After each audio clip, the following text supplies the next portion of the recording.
हरे कृष्णा। तो अभी हम पढ़ रहे हैं प्रभुपाद लीलामृत पेज नंबर 88 पर। और इस अध्याय में जो है प्रभुपाद जी की भावनाओं के बारे में बताया जा रहा है। तो इसको हम कंटिन्यू करेंगे, किस तरह से प्रभुपाद जी जो है आगे बढ़ते हैं, इसके बारे में अब हम पढ़ेंगे। तो यहाँ पर हम इसको रखेंगे, इसके बाद हम शुरू करते हैं। हरे कृष्णा। श्रील प्रभुपाद लीलामृत प्रकरण 4 पेज नंबर 88। कविता की तरह भाषण भी व्यक्तिगत था, लेकिन कविता से भी बढ़कर वह अधिकार पूर्ण दार्शनिक विचार था। गुरुभाई अभय द्वारा वैष्णव दर्शन के ऐसे कुशलपूर्ण प्रस्तुतिकरण से बहुत प्रभावित हुए। यह कैसे संभव हुआ? उनके लिए यह कोई ऐसे आश्चर्य की बात नहीं होनी चाहिए थी। अपने गुरुभाइयों की तरह ही अभय ने भी वैष्णव दर्शन के संबंध में श्रीला भक्ति सिद्धांत सरस्वती से सुना था। गीता, भागवत और भक्ति रसामृत सिंधु का अध्ययन करने और अपने आध्यात्मिक गुरु को सुनने के बाद भला अभय उनकी शिक्षाओं का आख्यान करने में समर्थ क्यों न होते? क्या वे परंपरा के भक्त नहीं थे? लेकिन उस समय तक किसी को मालूम नहीं था कि वे अंग्रेजी में इतनी दक्षता से प्रचार कर सकते हैं। इसलिए यदि परम सत्य एक है जिसके विषय में हम सोचते हैं कोई मतभेद नहीं है, तो गुरु भी दो नहीं हो सकते। जिन आचार्य देव की विनम्रता अभ्यर्थना के लिए हम आज एकत्रित हुए हैं, वे किसी संस्था के या सत्य की विभिन्न व्याख्या करने वाले बहुत से गुरुओं में से एक नहीं है। प्रत्युत वे जगत गुरु हैं या हम सबके गुरु हैं। अंतर केवल यह है कि कुछ पूरे तन मन से उनकी आज्ञा मानते हैं, जबकि दूसरे उनकी आज्ञा का प्रत्यक्ष पालन नहीं करते। जिस गुरु के संबंध में अभय बोल रहे थे, निश्चय ही वे श्रील भक्ति सिद्धांत सरस्वती थे। धर्मशास्त्रों के मूल संग्रहकर्ता व्यासदेव के प्रतिनिधि अभय ने समझाया कि किस प्रकार श्री कृष्ण ने सृष्टिकर्ता ब्रह्मा को दिव्य ज्ञान दिया था। ब्रह्मा से यह ज्ञान नारद को मिला, नारद जी से व्यास को और व्यास से मध्वाचार्य को। चूँकि श्रील भक्ति सिद्धांत वैदिक ज्ञान को बिना किसी टीका टिप्पणी के यथा परंपरा प्रस्तुत कर रहे थे, इसलिए वे ही सच्चे गुरु थे जो लोगों को वेदों के प्रमाणिक ज्ञान से लाभान्वित कर सकते थे।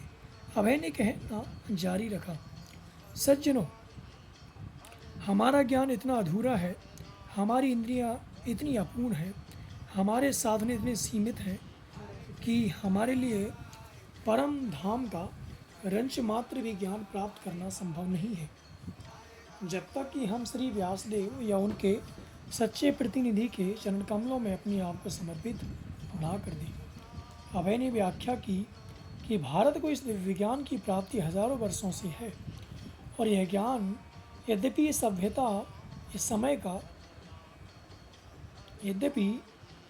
यह ज्ञान इस समय धुंधला पड़ गया है, संसार को भारत की वास्तविक भेंट है।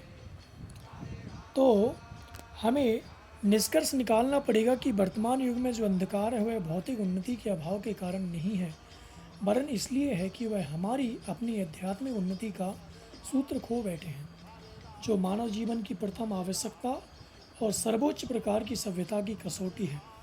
वायुयानों से बम गिराना उस आदिम अवस्था से उन्नत सभ्यता का द्योतक नहीं है, जिसमें पहाड़ों की चोटियों से शत्रुओं के सिरे पर बड़े बड़े पत्थर बरसाए जाते थे।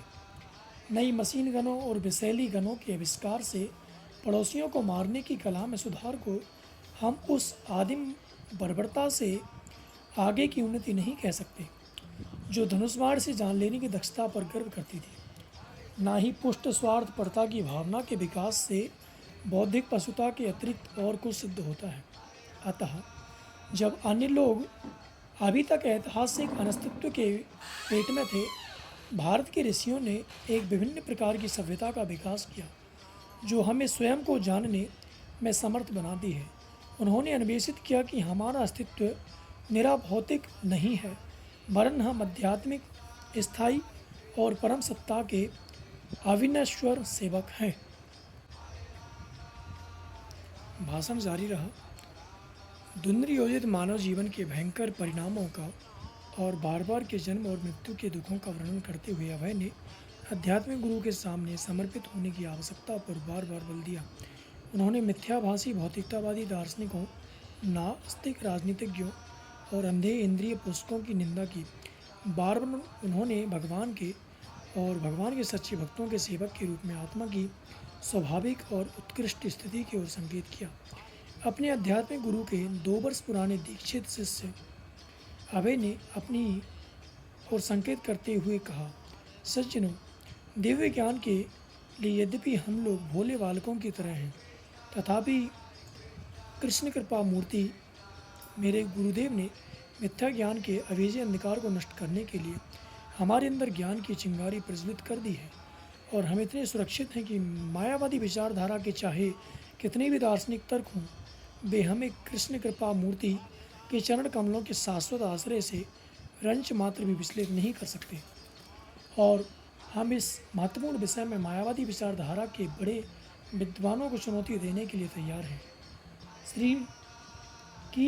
श्री भगवान और गोलोक में उनकी दिव्य लीलाओं ही वेदों का सर्वश्रेष्ठ ज्ञान है। तदंतर उन्होंने आत्मसमर्पण की योजनी प्रार्थना के साथ अपने भाषण का समापन किया।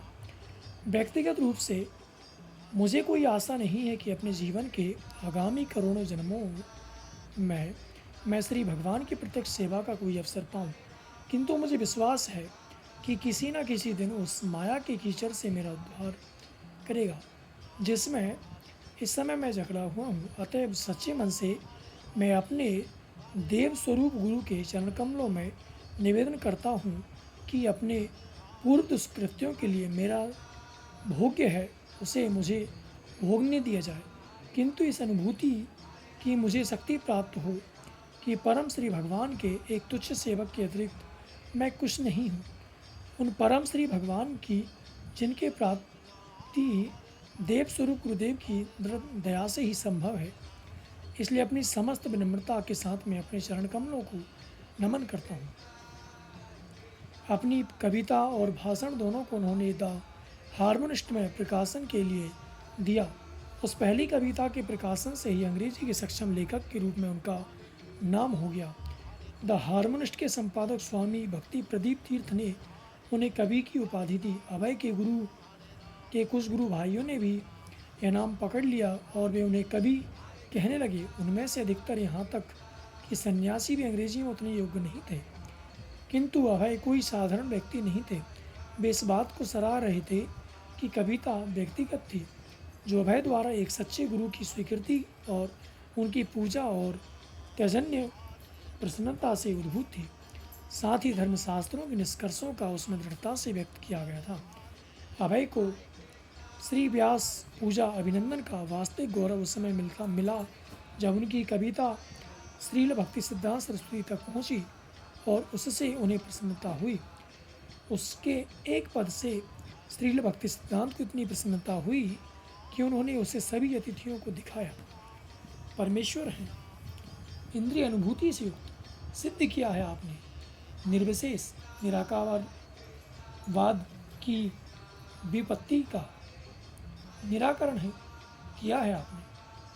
जो वो इस सरल पद में अभय ने मायावादियों के विरुद्ध अपने आध्यात्मिक गुरु की शिक्षा का सारांश अभिव्यक्त किया है और श्रील भक्ति सिद्धांत के लिए है संकेत था कि अभय अपने गुरुदेव की विचारधारा को कितनी अच्छी तरह से जान गए थे।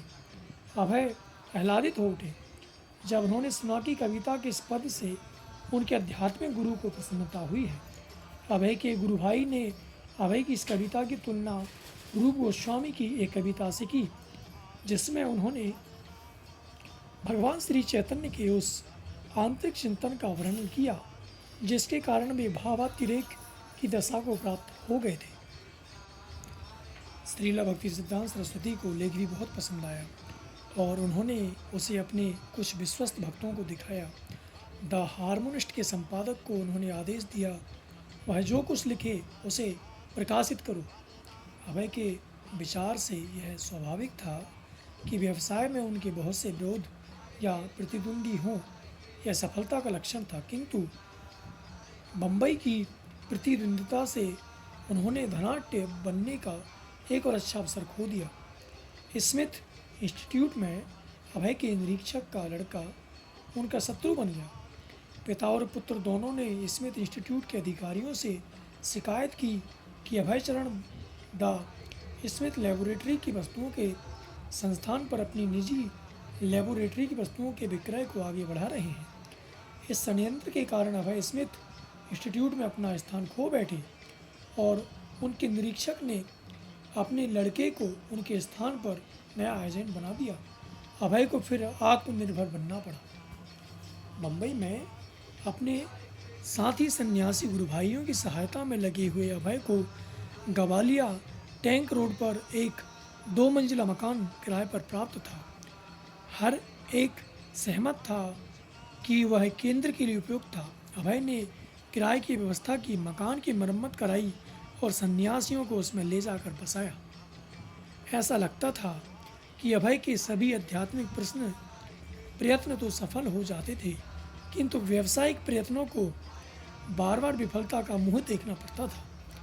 व्यवसाय में कुछ विरोधियों का होना तो स्वाभाविक ही है, इससे निरुत्साहित होने की कोई बात नहीं थी। षड्यंत्र और हानि व्यवसाय के खेल के अनिवार्य अंग है। औषधि निर्माण व्यवसाय के क्षेत्र में अभय का नाम अभी भी देश भर में विख्यात था, लेकिन व्यवसाय में लाभ हानि का प्रश्न अभय को उतना परेशान नहीं कर रहा था जितना उनका यह संदेश कि इस व्यवसाय में बने रहना उनके लिए अपने आध्यात्मिक गुरु की सेवा का सर्वोत्तम मार्ग है या नहीं। व्यवसाय तभी अच्छा था यदि यह उनके आध्यात्मिक जीवन के साथ साथ चल सके। भगवान चैतन्य ने कहा था कि हरे कृष्ण कीर्तन को हर गांव और कस्बे में फैलना चाहिए। अभय उस भविष्यवाणी को पूरा करने में अपने आध्यात्मिक गुरु की सहायता करना चाहते थे, विशेषकर धन इकट्ठा करके और केंद्रों की स्थापना करके। उनकी कमाई का सर्वांश उनके परिवार के पोषण में ही नहीं खर्च होना चाहिए था। आदर्श तो यही होना चाहिए कि पारिवारिक जीवन और आध्यात्मिक जीवन साथ साथ प्रगति करें, लेकिन कठिनाई अभय की पत्नी को लेकर थी। उन्हें व्यवसाय में हानि से चिंता होती और आध्यात्मिक सफलताओं के प्रति वे उदासीन थीं। वे घर और परिवार के घेरे में ही रहना चाहती थीं और अभय के सुझावों के बावजूद उन्होंने श्रील भक्ति सिद्धांत से दीक्षा लेने से इनकार किया। स्वयं अभय की पत्नी के रूप में उनका सबसे बड़ा प्रतिद्वंदी मौजूद था और प्रतिद्वंदिता का यह युद्ध उसने घर के अंदर खड़ा किया था, जो और भी बुरा था। अभय जब कभी अपने परिवार में इलाहाबाद जाते तो वे अपने अच्छे इरादों से उन्हें संतुष्ट करने की कोशिश करते। बम्बई में व्यवसाय इतना अच्छा नहीं चल रहा था, लेकिन उनके पास नई योजनाएं थीं और अपने परिवार को विश्वास दिलाने की चिंता की कोई आवश्यकता नहीं थी। उन्होंने योजना बनाई कि पत्नी को अधिक उपदेश दिया जाए ताकि सारा परिवार आध्यात्मिक क्रियाकलाप में अधिकाधिक लग सके।